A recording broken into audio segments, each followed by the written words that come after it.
We haven't said a word. You seem nervous. You know how important this game is for the Angels? Oh, no! We suck again! Okay. I see. You blew it!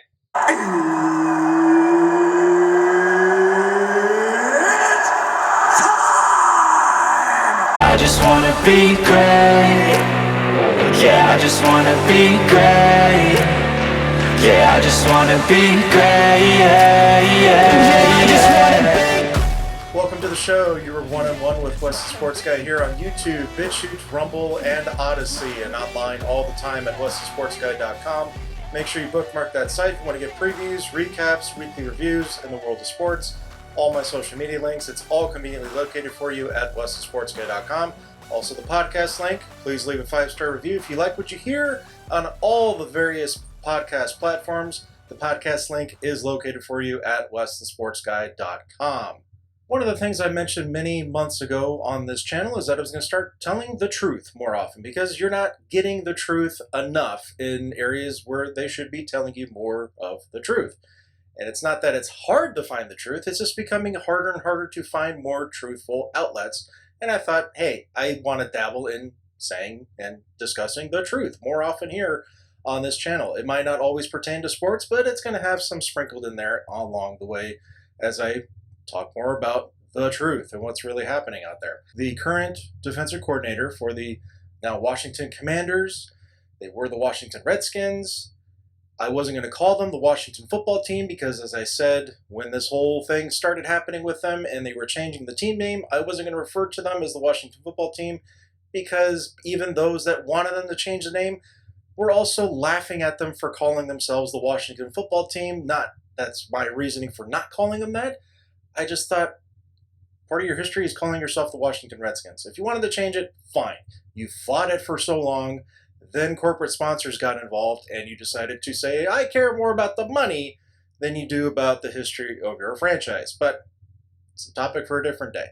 Washington Commanders, current defensive coordinator, Jack Del Rio, decided to say and give his opinion, saying that why isn't the summer of Floyd in 2020, with the riots that were happening in the midst of peaceful protests, but some, if not a large chunk of them, became riots and destruction of property and death involved as well in the summer of Floyd for by large mansions.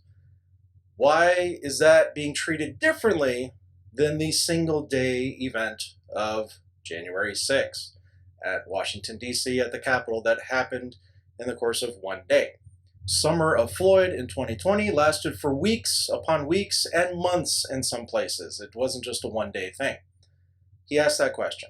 He then was defending his question amongst the sports media press when mandatory minicamps was happening and everything else. So I just want to point out a couple things here. Jack Del Rio did get fined $100,000 by the Washington Commanders, the commies, whatever you want to call them, simply for his political opinion. The statement doesn't say that. They're going on saying that he was absolutely within his constitutional rights to express that opinion, but it was the wrong opinion. I'm not saying this is from the statement, but that's how I deciphered it. They're fining him $100,000 because he said something that they don't agree with. Okay, that's the team's decision to make.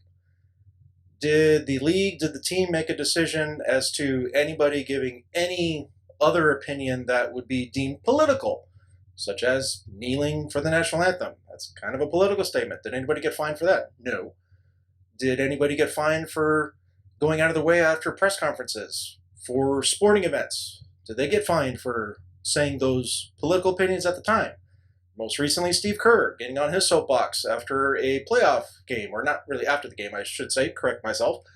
It was a press conference leading up to a game that was about to take place in the playoffs. He decides to get on his soapbox and talk about one particular incident, as I pointed out his virtue a few weeks ago, that he was only pointing out one incident and has never said anything to the contrary about it happening every single day in every major city, including one that he works in, San Francisco. He didn't get fined for that. I'm not saying he should. Again, Nobody should get fined for expressing their political opinion, but if this is a workplace thing that you shouldn't do whatsoever, I understand the fine coming down. I'm not saying it's right. I don't agree with that decision, but it's not being enforced equally. That's the problem I have with it. So I can go with other examples of coaches and players expressing a certain opinion, but it agrees with a narrative. That's why they aren't being punished. But Del Rio expresses an opinion, asking a question as to why is something being treated differently than the other. It's not agreeing with the narrative. Now here's the truth. January 6th was one day. We're all angry about what was happening, what was transpiring in the moment of what was going on that day. Truth of the matter is, everybody that is trudging ahead with the narrative is saying that, what was it, 4 or 5 people had passed away that day. It's not true. One person did. One person that was shot and killed by a Capitol police officer in the building. The other people that died, it was after that day and everything that transpired. Also, another thing that nobody really wants to point out, but this is factually true, they're doing their proceedings and stuff there in Congress. They did have to get evacuated out of the building for some time, but they did return later that day. They came back. They finished what they were proceeding with the, election, 2020 and all that stuff. They came back. Did those small businesses come back that were torched and burned in the summer of Floyd in 2020? And I'm not talking about the big ones. I'm not talking about Target and Walgreens and places like that. I'm talking about the small businesses. I'm talking about your mom and pop shop. I'm talking about the neighborhood store that you would go into for whatever, hardware store, anything like that. Did any of those come back after the weeks and months of supposedly protesting by large mansions or for by large mansions? Peaceably protesting is a staple. If you were peaceably protesting, that's perfectly fine. I got nothing wrong with that. I got nothing against that. It's in your constitutional right to do that. Peaceably protest. If you committed a crime in the midst of peaceably protesting, then you should be prosecuted to the full extent of the law. You have due process in this country. Or a lot of folks from January 6th getting their due process. No, it's not happening. It's not happening. You're not being afforded the right to a quick trial in all these cases, it seems, with the summer of 2020. Some people did get prosecuted. Does it seem like they were prosecuted to the full extent of the law? Not in all the cases. Some of them were completely adjudicated. Said, nope, you're on just probation. Even though you were caught committing violent acts. A lot of people were just given a slap on the wrist. You're good. No problems. There were also far more people that were killed in the midst of all that going on in 2020. David Dorn. Does anybody remember what happened with David Dorn? It happened live. As all this was in the midst of happening, David Dorn was shot dead. A retired police captain going to help out a friend whose pawn shop was being looted. The shop was closed and everything. People broke in, looted the store.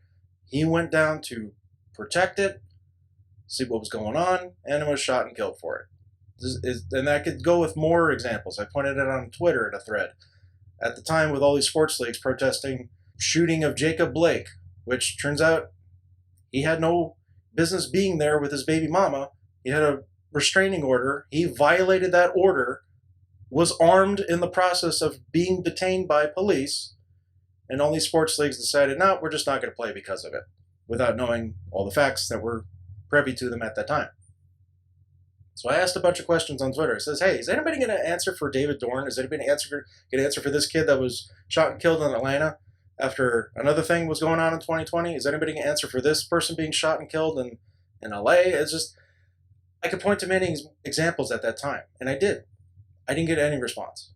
So going forward, if you see somebody is being just completely run through the ringer for an opinion that doesn't line up with others' opinions about whatever it may be. It doesn't have to be specifically this issue. It could be anything else, but it has to be a political issue for some strange reason. It always does, even though not everything needs to be political. But if somebody's being run through the ringer for an opinion that most of them don't agree with, yet you're the ones that are saying that these coaches and athletes should be expressing their opinion more often, and you celebrate it a lot when they do, but it's only the opinion that you agree with that you are celebrating. When somebody else brings in a different point of view, you run them out of town. You try to get them to run away and backtrack and everything else. That's the part of it I don't get. And if you see that happening as well, call it out.